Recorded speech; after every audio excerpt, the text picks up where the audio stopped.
And we're live with the one and only Justin Donald. I am so grateful to have my friend here. I mean, Justin, we've known each other for decades. Can you believe we're old enough to say that now? Well, it does make me feel old. I don't always feel old, but anytime you can actually say that you've been friends with people for, decades, yeah, you kind of notice the years on life a little more.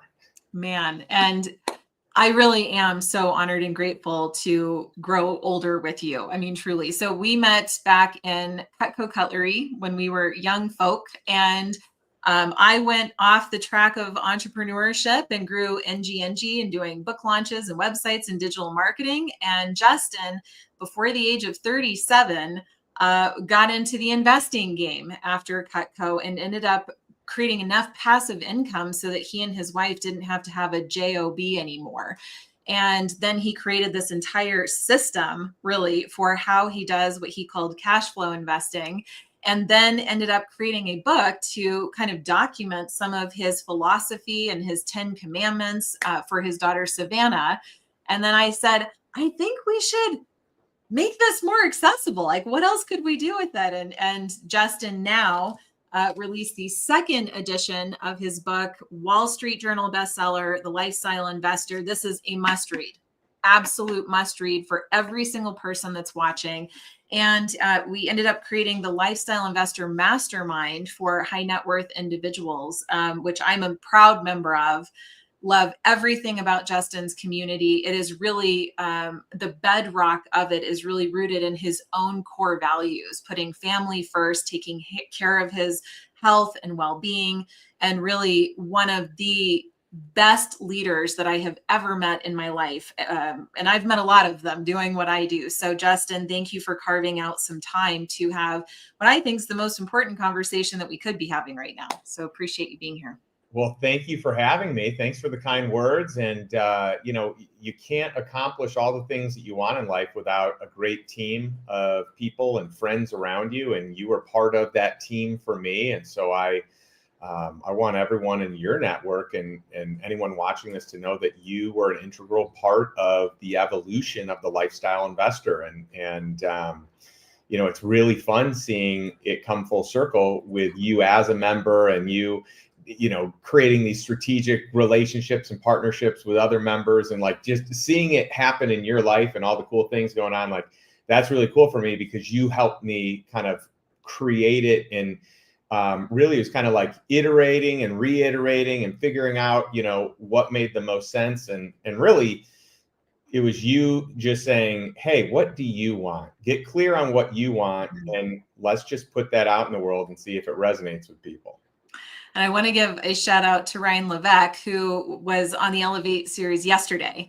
And it was so fun to have you two coming together, like right next to each other in the series, because it was really the three of us at those like last minute moments right before the launch of the mastermind, just trying to make sure that we could collectively harness all of the experience that we had to make this really, really special. And seeing your impact in the world has been amazing.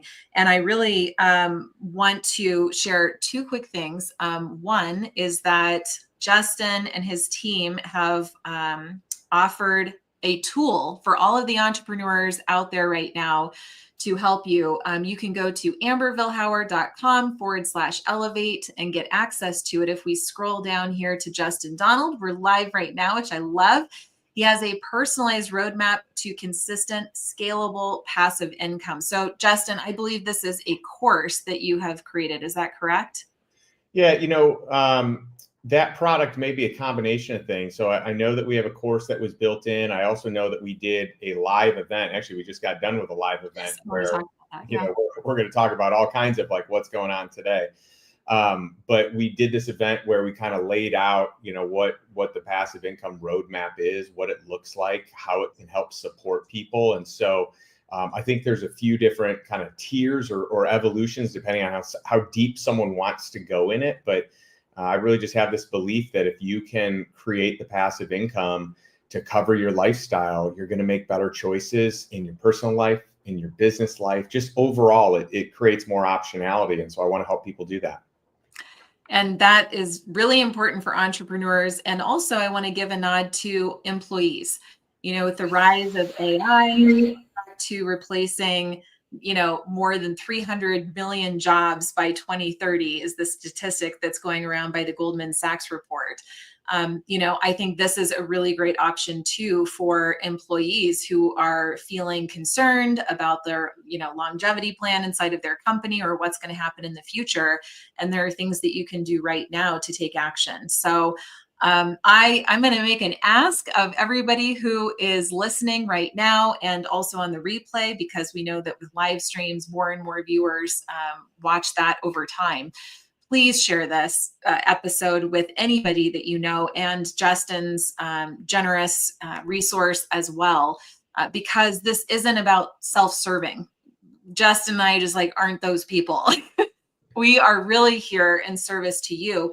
We just couldn't stand by, and watch as everybody has heightened anxiety and fear and overwhelm and feeling like you don't know who to trust or where to go for accurate information.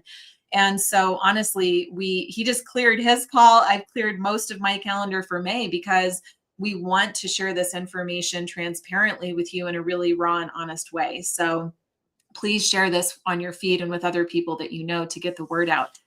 Justin, I really just want to start and say, what have you been observing? I know for the last 5 weeks or so, I've been having interviews with Uber drivers to auto mechanic shops to stay-at-home moms and teachers and airline attendants. I'm asking everybody everywhere I go, what are you observing? What stands out to you as something that's different? Of course, we've seen what's in the media, but what's your perspective on what's happening right now?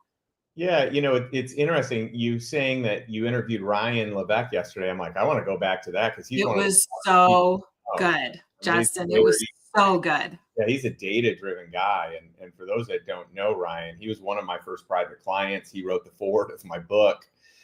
So he became a lifestyle investor, through some of our work together when he didn't even know this world existed. He didn't even have passive income, and I did not know that.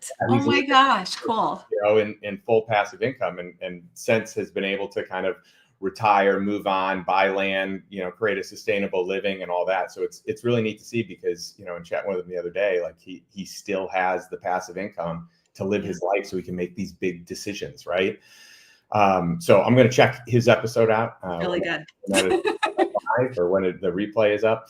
But yeah, there's a lot of things to pay attention to. So the data that I study tends to be some of the most robust data out there because I live in the world of family offices. And for those that are not familiar with a family office, it's the groups of people that are hired to manage the money, manage the investments of the wealthiest people in the world.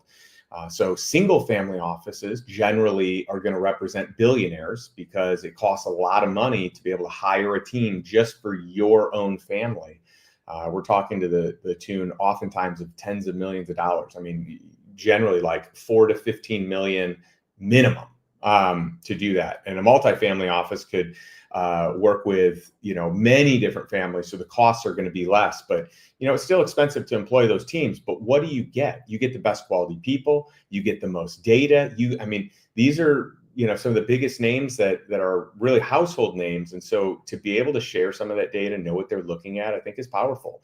So, a few things around that. We're seeing a lot of, it's interesting. We're seeing a lot of middle income and lower income, shifting away from spending. So there's a lot more, cash constrainment we're noticing. You're still seeing decent spending in the higher tiers. You're more affluent, especially your ultra high net worth. That hasn't shrunk the same way as the other classes have. But you're seeing if you just look across the board, businesses selling information are getting slaughtered right now. This is the last few years have been, really big years in the information space. And the data that I've seen is that they are just getting pummeled. And so, it's interesting for our business. We're actually very consistent, very even. But we also appeal again to a higher, a higher income earning or higher net worth type of client. And I do think that plays in. You see a lot of people, actually the percentage of people sitting in cash is actually less right now than what it has been in the past. So it seems like, you know, people in certain niches are making more investments today than they were. And it makes me think they're probably seeing some good deals. But I don't know that we're seeing, you know, just outsized opportunities quite yet. I mean, I know some people that are seeing some things. I've gotten involved in a few deals that are, you know, just distressed deals with huge upside and very little downside risk. But we're not seeing it as rampantly as what maybe I would have thought we would see it. But yeah, I mean, I think that there's a crunch here. I think that there's compression and pressure here on the middle class and on lower income earners. You know, I think AI is certainly coming after a lot of jobs. I think robotics are coming after a lot of jobs. I mean, we can talk about future trends and things that I see as well, but I mean, based I on, want to talk about that too. you know, I mean, this is kind of what I'm seeing and what I'm learning about. Yeah. Definitely a reduction in spending. I'm seeing that as well. I even was looking at some data about airlines are really starting to sweat because people aren't taking the trips that they had planned on. And that's probably for a variety of reasons. One would be finances, but two, I think there's an increased fear in flying with the, you know, crashes that have happened or what's going on with air traffic control. Yeah. Well, that's been I, great. I don't mean to laugh, but it gets like so ridiculous and overwhelming at a point. And so I know that certain airlines are even trying to offer deeper incentives so that families are still taking their vacations. And, you know, I also have seen that a lot of small businesses, especially that have been relying on information products, you know, I mean, just being crushed by AI, especially. And what's interesting to me is that most people that I talk to, they're not using AI, Justin. And I'm thinking, wow, like I think it's because they're nervous about privacy or they just are so overwhelmed by life and it feels overwhelming to learn it. It's actually quite simple and fast and easy to just throw yourself in there and start having a conversation with AI and kind of feeling your way through it. But it is interesting how the game of information is shifting right now. And so have you, just out of curiosity to put you on the spot completely, are you using AI or is your company? I mean, what has your experience been with it? Yeah, of course we're using AI. I'm a huge believer in it. I'm a huge investor in it. I know it's gotten big in the last few years, but I've been investing in AI for, you know, over a decade now. So like this to me has been a trend that maybe it wasn't mainstream. Today it is mainstream, but early on I really felt like this was going to be an outlier. So as an investor in, you know, OpenAI, which is ChatGPT, and Cohere, Anthropic, XAI, Perplexity. I mean, you name them, and I have invested in them because I do believe in it. And I also think, like in our business, we've integrated a lot of different roles with them. We actually have a mandate to our team on ways that they can utilize AI for their role, and they're actually sharing regular videos on how they're using that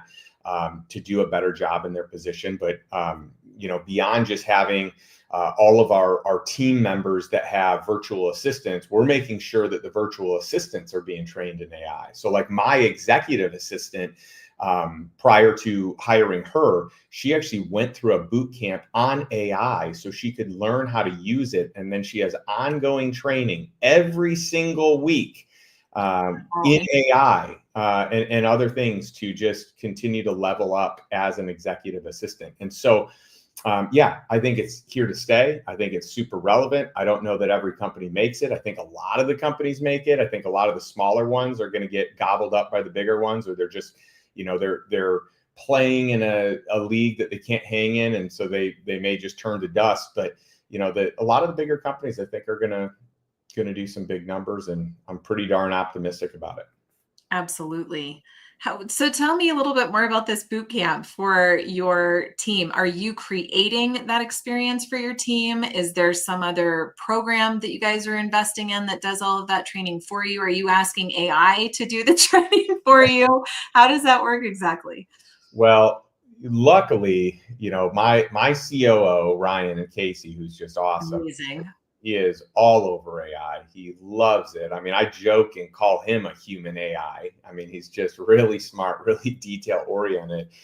And so he's really kind of the ringleader. Now, I've been using it for a while. I've been dabbling and stuff. He probably uses it more proactively and systematically than I do for like actual things like, oh, we could use it for this, where I'm just like experimenting, seeing if it can do this and that and the other thing. But I do use it for a lot, and I have for years. And I like to be on the cutting edge of a lot of things technology. I mean, one of the best tips I could give your audience is, if you want to start using it more and you're just finding yourself having a hard time doing it, switch your homepage. Whatever, if your homepage is Google, switch it to Perplexity. Perplexity is infinitely better than Google. And then it will force you to use it. It's the default page, right? You could have a couple of default pages. So I think there are some use cases for Perplexity, some for ChatGPT, some for Claude, some for Grok. I mean, each of the AIs is better for different things. And it's amazing. Like, I have it compare spreadsheets. I have it, pick apart business plans. I mean, there's a ton of stuff you can do, and it saves me so much time. Legal documents, I've used it on a lot of legal, and then just had attorneys kind of finish it up from there. It has saved me incredible amounts of time, incredible amounts of money. And I just think that every business owner should be implementing it in some way, shape, or form. And every employee should be utilizing it in a way to buy back time for higher impact work.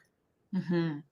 Everybody who's listening, you must be having questions. So please drop the questions in the comments, and we'll be sure to either answer them live, or we can come back into the comments after our live stream and support you there as well. I use AI all the time. I love it. I have, started dabbling in it, of course, last year sometime. And now it's to the point where I say, I want to take a 4-day trip. I want it to be a nonstop flight, less than 4 hours, on United or on Southwest. And I am interested in really great food. I want to go here. I want to do this. This is the kind of hotel that I want. It's like a genie. That's how you can talk to it. And I just put it all out there. And then in 3 seconds, it's like, you could take this trip, or this trip. Here are the differences between them. And then I say, okay, let's take this one and now build out my itinerary, based on these criteria. And then it does. And then all I have to do at that point is just click, and reserve my trip, and I'm done. I mean, it's amazing. I do it to help me resolve conflict. So if somebody has said something, especially in this environment, people can be a little bit more sensitive, or they don't have that same level of kindness they might when their, anxiety is down, let's say. Not that I'm experiencing much of it at all, but like if something were to come up, I would engage with AI and just try to figure out how to diffuse it, or, polish up this email that I want to send and make sure that, and it sounds better than I would have done it, like it's amazing. Yeah. Another thing is, so simple as it is, every time that I'm making Clay's lunch, my little 8-year-old, I put a joke or a riddle in with his snacks so that he has something fun to show with his friends. I put stickers on it and stuff. And, I can only think of so many. So I use AI to help me come up with these like really creative jokes and riddles even. And one last one that I'll share, which I exposed yesterday on our kickoff call. And Justin, this one you might want to take from me. So I pick up my phone and I open up like the audio notes, and I just voice record for as long as I need to. Sometimes it's 15 minutes, sometimes it's an hour. And I'll just say, like, here's this complicated strategy of something that I want to do or build, or I'm building it for a client and I'm just trying to like think my way around it. And then I'll get that voice note transcribed and I'll put it into AI and ask certain prompts of like, what are you seeing here? What's the path forward here? And I'm just using it to help me stimulate my thinking. So I'm not using only AI's ideas, but it's getting me where I need to go faster in some of my strategy within my business or for my clients, or even in my personal life. I've got, my parents are aging and things are getting trickier, harder to navigate. And I'm trying to like think through planning, and it's hard. But with AI, it's been really helpful to get me where I need to go faster, which has really helped my cognitive load. I'm sleeping better, my stress is reduced. I mean, so I just go deeper into that to help the viewers see the potential application for this and the reward that you can experience in your physical body, and like just even getting your time and health back to a degree. So really encourage people to, jump in with both feet there. Yeah, AI is so great that you could literally, the way that you listed out all the things you did for travel, I want to do this and do that as, an employee, do that as a business owner, and literally say, hey, I want to learn how to use AI better. Here's my role. Here's what I do. Here's my company. Here's where I'd like to get promoted to, or here's, a position I'd like to create in the company, or is there, some way that I can, cut some things out on my schedule and leverage this to AI. And then I would literally copy that and I would put it into ChatGPT. I put it into Claude and I put it into Grok, and you'll get 3 different sets of answers. Yes. And all of them will be really impressive. And so the second one you said was Claude, Claude, which is the one I tend to use the most. What was the third one you said? Grok is XAI. I think Grok might be the superior product to all of them, but again, I think really? Pros and it really depends. Pros and cons for sure. Because they're all built on different language learning styles, right? So each one is going to show up a little better. Like I find that some do charts and comparisons and building out, if I want a comparison chart, or if I want them to dissect 2 different charts and give me the differences, or say, hey, look at these 2 sets of financials, what's different or what's wrong, so some of them are much better at that than others, whereas others, that might be better at, more of the, itinerary building, or here's how you can replace yourself. Yeah. Interesting. Wow. So I like running it through a few and just seeing what makes the most sense. And often I'll just take some from each of them. Yeah. Great. Let's shift gears into some predictions, especially for entrepreneurs. So we see the landscape, you can read the news, you're having conversations, but what do you think is going to happen? Like, where are we headed? So that entrepreneurs can maybe use AI or start thinking of, how do I start preparing for this, or shift gears in my business so that I have more stability and I'm even growing and profiting more? Let's dig into that conversation a little bit. Yeah. And do you want it to stick more to AI? Do you want it to stick more to general? And yeah, because, all of it. I mean, I think the one thing that we know that is just as certain can be is that our government's going to print more money. I think it's been said a few times here recently, and the more that happens, it devalues the dollar. It also increases the value of assets. And so being in cash means you're losing money. Being in assets means that you're growing your wealth. And I think that's a great frame to look at things from. We could dive into specifics here, but like I look a lot at macro view type of things. Like I look at the economy from a macro standpoint, and I will use information. Like I can drill down into a micro type of scenario where I say, well, what is the impact of tariffs? What is the impact of interest rates?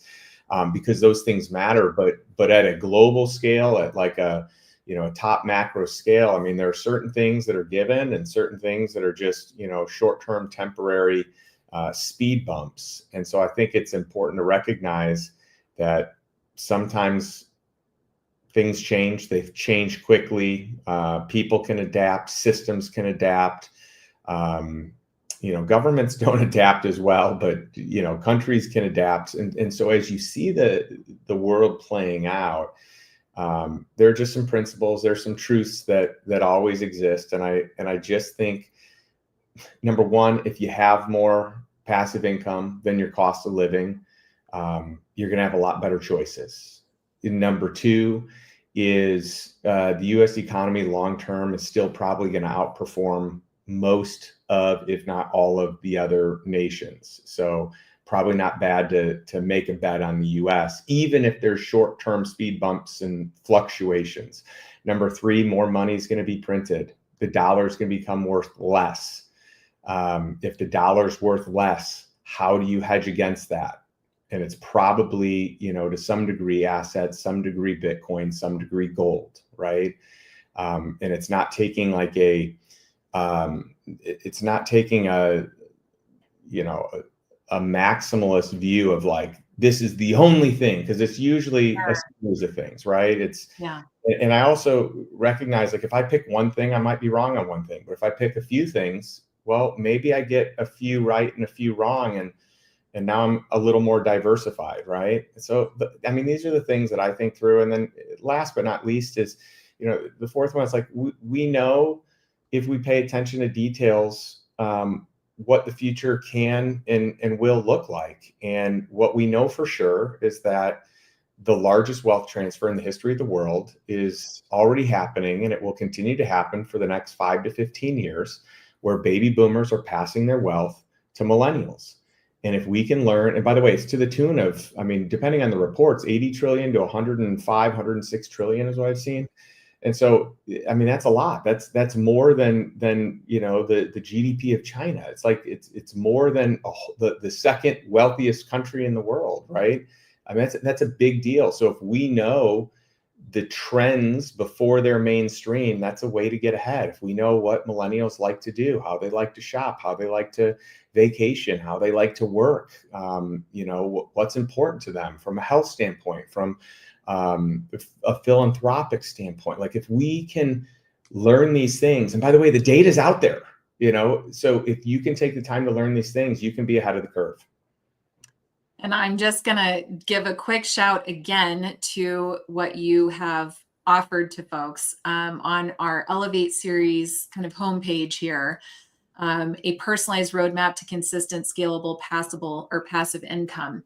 And I bring that up again because I imagine that viewers are thinking, well, sounds great, Justin, but how do I get started? I don't have anything to start with. And we all make different choices. And, yesterday I was even talking about how I don't encourage people to stop spending. It's just look at what you're spending your money on. And instead of having 8 subscription, series for TV, maybe survive with one and then take that extra income and reapply it someplace else, like a business course or an AI or something that you can leverage to really change your situation. And so at least you'll be able to get some of Justin's best nuggets inside of his bonus resource offer here in that education, and definitely check out his book. There's a lot of content that's available to you, but I know the other side of this is you might be thinking, yeah, but Amber, I'm so tired at the end of the day. I know that after work and trying to hustle and grind and take care of my family and everything else, that I should then, when I finally have time for myself, sit down and start studying and using AI. But I just can't. At the end of the day, I'm so worn out. And that is, to me, one of the biggest threats right now. And Justin, we're going to have one of your Lifestyle Investor members on the Elevate series next Thursday, Dr. Ryan Williamson, where I'm going to, he better eat his Wheaties that morning, because I'm going to dig in and say, how do we have cognitive intervention? How do we repair the brain? How do we restore it and recharge it and keep it charged so that we have more energy, more clarity to tackle, the next few years? And I'm curious, Justin, my observation of you, just as your friend, is that you prioritize your health and well-being better than almost anybody that I've ever met. Sometimes we're exchanging voice notes and you're like on the elliptical or you're in the sauna, like you just look healthy. You have maintained your mental sharpness all of these years. How do you do it? What are some of your best practices that you adopt? What are you doing? Seriously. Well, thank you for the kind words. I appreciate that. And yeah, I do think that health is such a top priority to me, family and health, and, health, you can look at it in a lot of different microcosms, if you will. But yeah, I get to the gym to lift a couple days a week. I've got a trainer. I think it's important. I don't need a trainer to work out or anything like that. I hire a trainer because I want the form to be exact. I want the muscle confusion to be high. I want him to push me harder than what I would push myself. I don't need a trainer to work out. I've worked out most of my life, but I had a season of life where I kind of fell out of it. And so, yeah, to lift a couple days a week, to I play sand volleyball 1 day a week. I play pickleball 3 days a week. And so I like to stay active. And, I don't think it takes a lot. I mean, I think, a lot of people think that, if you just got into the gym and lifted weights 2 times a week for 30 minutes, it would make a huge difference. And it doesn't have to be heavyweight. And I think you eat a clean diet and you do all the other things that are good for your body, right? Get enough sleep, drink enough water, take enough deep breaths, spend time with other health and wellness practitioners, make sure that you're doing regular blood work to know if you're deficient in anything and then solve for it. So it's nothing revolutionary. It's just that I do everything with a lot of consistency. I just want to ask you a couple of last questions. So thank you again for your time. One is the other observation that I've made about you, Justin, that's unique is that you are so emotionally steady. And you are so generous with other people and so kind. And that really strikes me because it's not like, you're human, so you have challenges. And I'm wondering, how do you maintain your general good mood and spirit about things? I don't even know if anybody's ever asked you that before, but I am really curious because there are people that because of their state of exhaustion and overwhelm, they're snapping at people. They're just not kind. Or I was talking to an Uber driver and he was saying, I've noticed that people are just so much more entitled. They're not kind. They treat me like I'm not even a human being. And I'm floored hearing that. And that's not the only person that has said that. In fact, a majority of people I've spoken to have just said people are just not kind anymore. So I'm looking at you. I'm like, okay, what's your secret? How do you do it? I tried to adopt that as well, but I'm curious your perspective.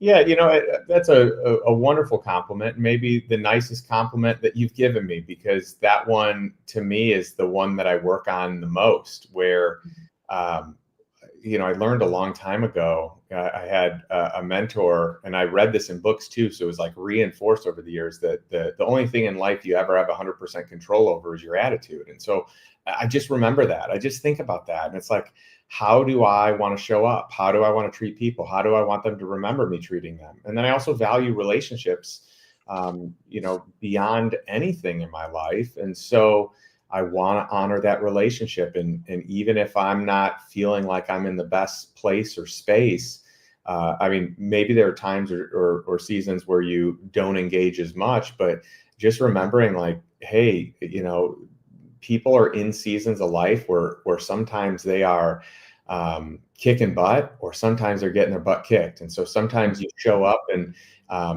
you're the person that needs to learn and grow. And sometimes you're the person that's done a lot of that and you need to share. And so I just always try and respect people's time and their opinion, and see them for the person they are, and recognize I can learn something from everyone, period, plain and simple. And then, what is it I can learn today? And then, how can I help? Like, what's my greatest gift, that I can give them in this moment? And how can I show up the best that I can? Because they're kind of counting on that. So, just remembering that my attitude is under my control at all times. And if I need to take a step away, if I need to take some deep breaths, if I need a pattern interrupt, then I need to do that, because I feel like it's an obligation for me to make sure that I'm showing up well for other people, especially when they're in a season of need. Thank you. See why I love this guy, everyone? Seriously. And I tend to think, who would I be proud to be in this moment? And, I'm human too, as a single mom. I don't have a lot of downtime or space. And so I'm just burning on all cylinders all the time, and happy to do it, grateful for the opportunity. But, I really have to check myself at times because of running on that sort of red line a lot, and just who would I be proud to be in this moment? And so thank you for that. One last question. And for everybody that's listening, I wish you would do me a favor and drop into the comments something that you have appreciated about this interview with Justin. What is something that maybe he said, or that you learned, or that struck you, that you can share to spread more goodwill to others that will be watching the replay, please? So last question for you is sort of an open mic question, if you will, Justin, of, entrepreneurs from all over the place are listening in this moment. What do you really want to say most? I mean, as sort of that last message, anything on your heart to share that's coming up in this moment? Yeah, what I would say is I owe a lot of everything, my life, the quality of my life, success that I've had, lessons I've learned. I owe so much to the peer groups that I've been part of and the mentors that have invested in me. And sometimes I've had to invest in myself, right? Like I need to pay them to get their attention, to engage them. But that to me is priceless, to be in the right rooms, to be in the right circles, to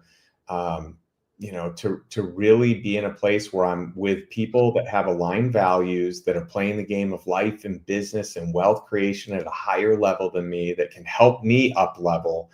Like that's everything. And so that to me is like one of the greatest gifts. I'm an avid reader. I love podcasts. I listen to a ton of them, but I get the most value out of one-on-one time with people, and like mastermind or community events where there's a lot of cross-pollination, and you're able to meet a lot of people. And I just want to be around people that I want to do life with. I want to do business with people I want to do life with. And that's it. Life's too short. I only want to spend time with people that have aligned values, that that want to help, that want to grow together, that want to challenge each other together, that want to help each other take things to the next level.